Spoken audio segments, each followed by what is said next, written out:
নমস্কার। আশা করি সকলে খুব ভালো আছেন। আজকে আমি পাঠ করে শোনাবো মহাভারতের কুরুক্ষেত্রের যুদ্ধের কারণ।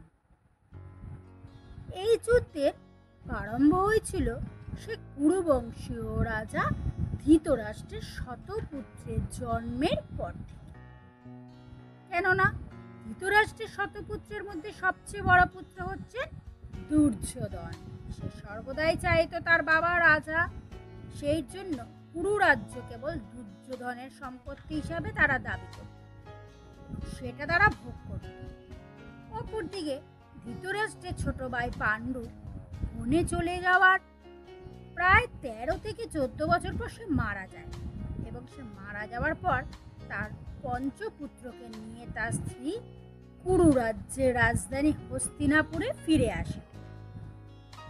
আসার প্রথম দিনই বাধে বিপত্তি, কেননা ধৃতরাষ্ট্রের পুত্ররা পঞ্চ পাণ্ডবকে রাজমহলে ঢুকতে দিচ্ছে না বলে ভিখারি বলে তাদের উপহাস করতে লাগলো, আর বন্য মানুষগুলোও কটাক্ষ করেছিল।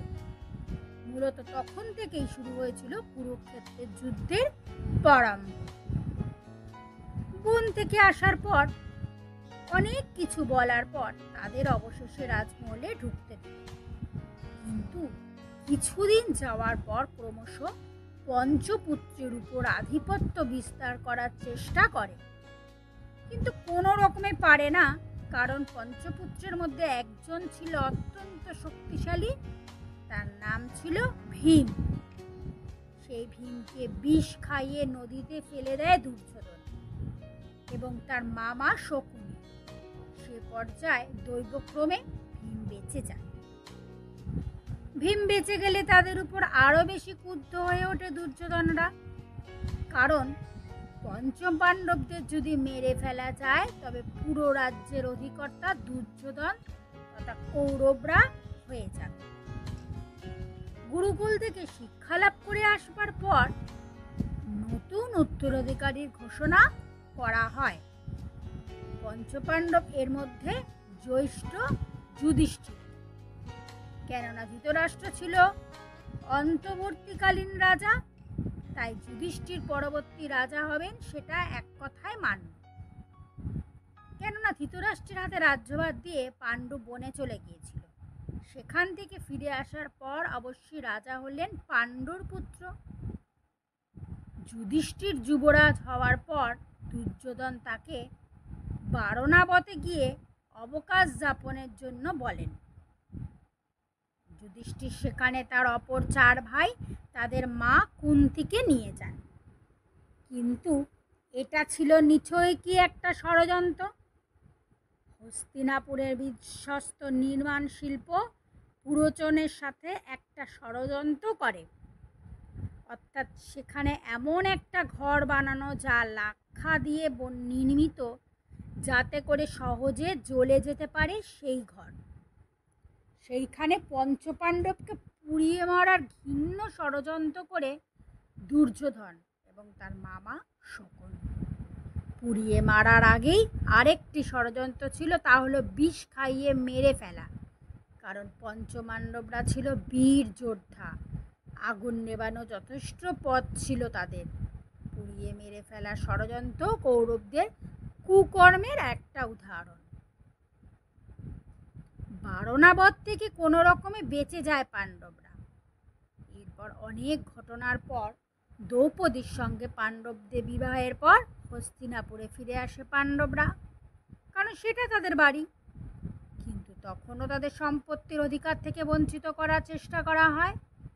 অবশেষে ভীষ্মের মধ্যস্থতায় কুরু রাজ্যকে দুভাগ করে শাব্দের এলাকা পাণ্ডবদের দেয়া হয়। তাদের থেকে সেটা কেড়ে নেওয়ার জন্য আরেকটা ষড়যন্ত্র করে দুর্যোধনরা। তারা হস্তিনাপুরে পাণ্ডবদের আমন্ত্রণ করে পাশা খেলবার জন্য সেখানে কুচক্রি চাল চেলে পাণ্ডবদের থেকে সব কিছু কেড়ে নেয় দুর্যোধনরা। এখানে আরেকটি ঘৃণ্য কর্ম হচ্ছে, একটা রাজসভায় একজন নারীকে উলঙ্গ করার চেষ্টা করেছিল পাপিষ্ঠ দুর্যোধনরা। পাশা খেলার পর পাণ্ডবদের 12 বছরের জন্য নির্বাসিত করা হয়েছিল। আরও 1 বছর অজ্ঞাতবাস করেছিল। কথা হয়েছিল তারা ফিরে আসলে তাদের সম্পত্তি তাদের ফিরিয়ে দেয়া হবে। এখানে আবার আরেকটি ঘটনা ঘটে গেল, তা হলো বনে বাস করার সময় দ্রৌপদীকে অপহরণ করার চেষ্টা করেছিল দুর্যোধনের বোনের জামাতা জয়দ্রথ, কিন্তু পাণ্ডবদের বীরত্বে তাও হয়নি। তারপর কথা মতো পাণ্ডবরা দীর্ঘ 13 বছর পর ফিরে আসলে তাদের সম্পত্তি তাদের ফিরিয়ে দিয়ে অস্বীকৃত জানায় দুর্যোধনেরা। এই সময় পাণ্ডবদের আশ্রয় দেয় দ্বারকার রাজা দয়াময় শ্রীকৃষ্ণ। তিনি পাণ্ডবদের বিভিন্ন পরামর্শ দিতে থাকেন যাতে সকলের মঙ্গল হয়। শ্রীকৃষ্ণ পাণ্ডবদের হয়ে হস্তিনাপুরে যান শিব শান্তি দূত হিসাবে, অর্থাৎ পাণ্ডবদের হয়ে হস্তিনাপুরে যান শান্তিদূত হিসাবে, অর্থাৎ মীমাংসা করার জন্য। প্রস্তাব দেওয়া হয় 5 পুত্রের জন্য কেবল একটি করে 5টি গ্রাম দেওয়ার জন্য, আর কিছু দিতে হবে না। তাতেও রাজি হলেন না দুর্যোধনরা। পৃথিবীর অন্যতম ঘৃণ্য ব্যক্তি দুর্যোধন বলেছিল, বিনা যুদ্ধে নাহি দিব সূচাগ্র মেদিনী, অর্থাৎ যুদ্ধ ছাড়া সূচের অগ্রভাগে যেটুক মাটি আছে তাও দেব না। তারপর শান্তির দূত হিসাবে যাওয়ায় শ্রীকৃষ্ণকে বিভিন্নভাবে অপমান করে আর শ্রীকৃষ্ণকে বন্দি করে রাখার চেষ্টা হয়। তখনই শ্রীকৃষ্ণ হস্তিনাপুরে বলে আসে, মহাধ্বংস নীলাগত ভীষ্মদ্রোণ আর কর্ণকে বলে আসলো দুর্যোধনকে বুঝাতে যে সে যা করছে তা জগতের পক্ষে অকল্যাণ বয়ে আনবে। এইগুলো ছাড়াও আরও অনেক অসংখ্য কারণ আছে যা বলে আর শেষ করা যাবে না কুরুক্ষেত্রের যুদ্ধের কেন হয়েছিল। নমস্কার, তাহলে আমি শেষ করলাম এখানেই আজকে। নমস্কার।